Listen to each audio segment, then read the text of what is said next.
Mychal Thompson, the Lakers radio analyst, two-time NBA champ, joining us on the program. Been a while, Mychal. Thank you for getting up and joining us. Just a coincidence that the Lakers had all those free throws, or do you think this was something that was carried out premeditated? Oh, no, not at all, Dan. And the Lakers came out much more aggressive in Game 4 than they did in Game 3. And they were rewarded for that aggression. They were attacking the basket. They were playing physical.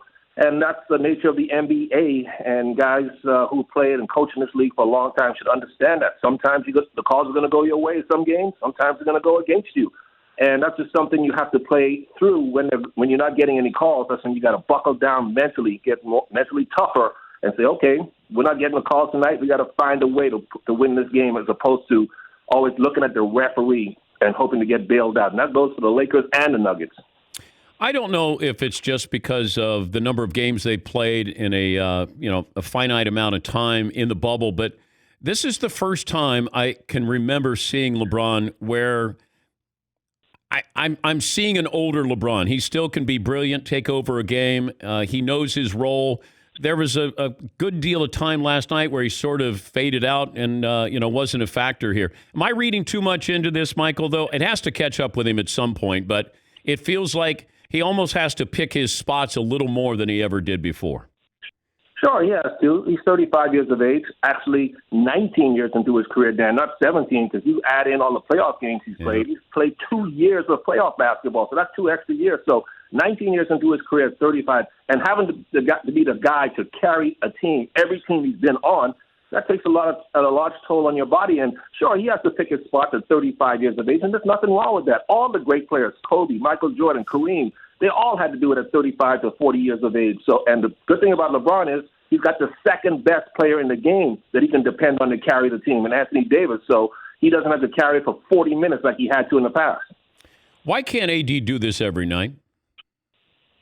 Because he's too unselfish. He's such a good teammate that if he demanded 25 shots a night, 30 shots a night, he'd put up these kind of numbers. That's how great and unstoppable he is, Dan. But he knows he has a bunch of other champions on his team, guys who've been there, done that, and LeBron, Danny Green, JaVale McGee, J.R. Smith if he gets in the game. The Lakers have 6 champions, Rajon Rondo. They've got 6 guys on this team who've been there, done that, and won championships. And he knows that, yeah, I can go out and be selfish and try to score 40 every night. But those guys that I have with me, they know how to win too. So he understands that, and he allows those guys to do their thing too.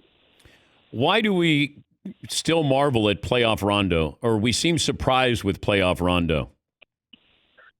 Because a lot of people don't understand all the little things he does to help a team win a championship. He's tough-minded. He's a competitor. He'll go out and get the tough rebounds. He's still an excellent passer. He knows how to lead a team. He's been doing that since he was a rookie in Boston. And a lot of people, he doesn't put up the big numbers like a Steph or Damian Lillard or those type of guards. So people overlook him, and they don't understand all the little things he does to help a team win championships. And he never looks like he's having any fun, Mychal.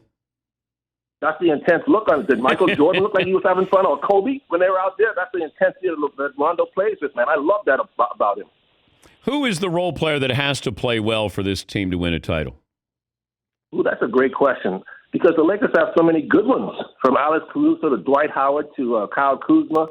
But I would say if you needed a guy to step up every night, especially to win the next round, they're all important. But if you made me single out one guy, I guess that would be Kuz, because Kuzma has the ability to come off the bench and give you 20 points and sort of do what Jeremy Grant is doing for Denver in this series. Kuzma has the ability, the talent, the skills to get the Lakers 20 points a game or 18 to 20 a game in the finals once they get there.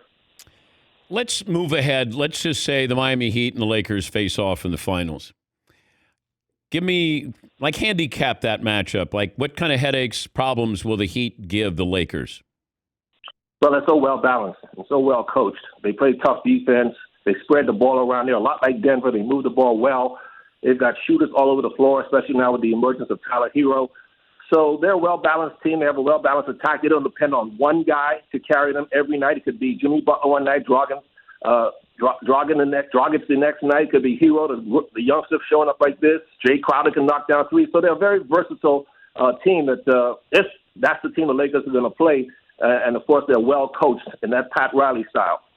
He's Mychal Thompson, the Lakers radio analyst, two-time NBA champ with the Lakers. Plus, if you had LeBron and he had to go back to Miami, now that would be a juicy storyline because those fans wouldn't be happy to see him. But the fact that they're going to be in the bubble, you're going to neutralize that, or you're going to take that off the table. So that would be an advantage for the Lakers, but then they don't have that home court advantage. So it's probably evens itself out. Do you feel that way? That's what makes these playoffs so different this year, Dan. Even though the Lakers are up 3-1, just because they're not going back to L.A. for Game 5, things are still up for grabs because they're playing on a neutral court, sort of a sterile court. So not being in front of your home fans makes all the difference in the world. And you're right. What an atmosphere that would have been for Games 3 and 4 in Miami if LeBron was coming out there. Oh, man. We desperately miss it. We can't have this happen again. Were you on the Lakers when Magic hit that hook shot in the Boston Garden? You bet I was. I was right there on the bench, had a great view of it. Wish I was on the court with him, but that was like the last possession, so Riley got me out of the game so I wouldn't mess it up and put Kareem back in. Do you remember what the play was? Was Magic supposed to take that shot? No, that was kind of like off of we were looking inside to Kareem, but then Kevin McHale sort of switched out on Magic, and Magic said, you know what, I could take this guy off the dribble. And that's when he did that little running hook across the lane. You know what? If Magic would have missed that shot, if you look at that highlight again, if he would have missed that, Kareem was right there for the putback dunk because nobody blocked out Kareem. Robert Parrish and McHale went at Magic Johnson. So even if Magic missed, we were going to win because Kareem was going to tip it in or dunk it anyway. How crazy was that atmosphere when you guys, that game ended and then just trying to get to your locker room. And I remember being in that locker room and it was so hot in there, no air conditioning. It was so tight. It was just chaos in there. What do you remember about when that shot goes in? How intense, you're right about how intense that whole scene was in the Boston Garden, how crazed those fans are, how much they love their Celtics, and how you could cut the atmosphere with a knife. It was so thick. The tension was so thick every minute of the game, even in warm-ups. You knew that this was just a totally different from just playing any kind of a regular game, going against the Celtics in Boston in the finals with the Lakers. Nothing in basketball will ever compare to that. Tougher facing Magic or Bird?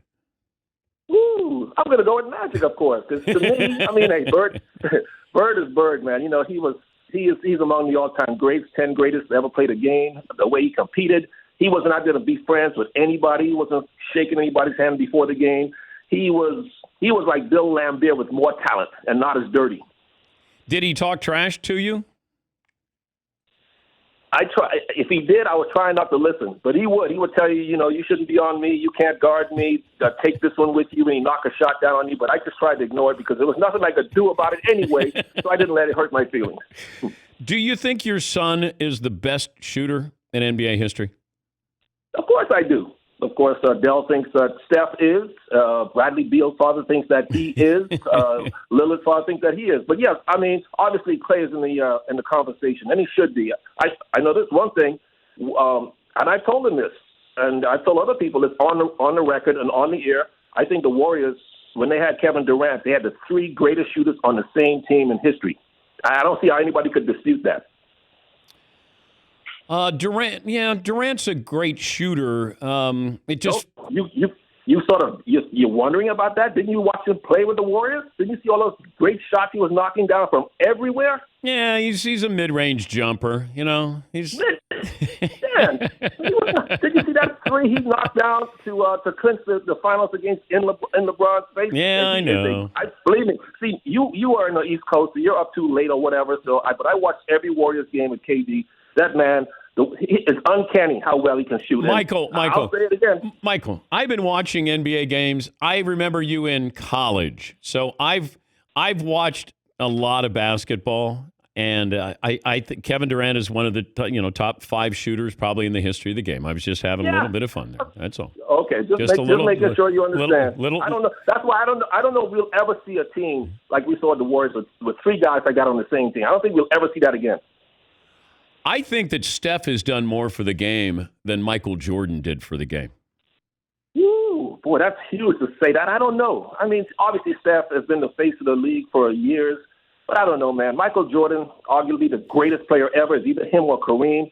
But look at the impact, though, Steph has had, Mychal. Everybody thinks you have guys who've come into the league and they think they can be. Nobody thought they could be Michael Jordan. And of course they did. Yes, they did. Howard, no. Vince Carter, Kobe. What are you talking about? No. But there are more people playing basketball. More kids playing basketball think they can be Steph Curry than they can be like Michael Jordan. Would you say that's fair? Okay. Yeah, that's fair. So that's that's an impact. Like Trae Young is in the NBA. He's a byproduct of Steph Curry. Yeah, but Michael Jordan is responsible for Kobe. Kobe even said that.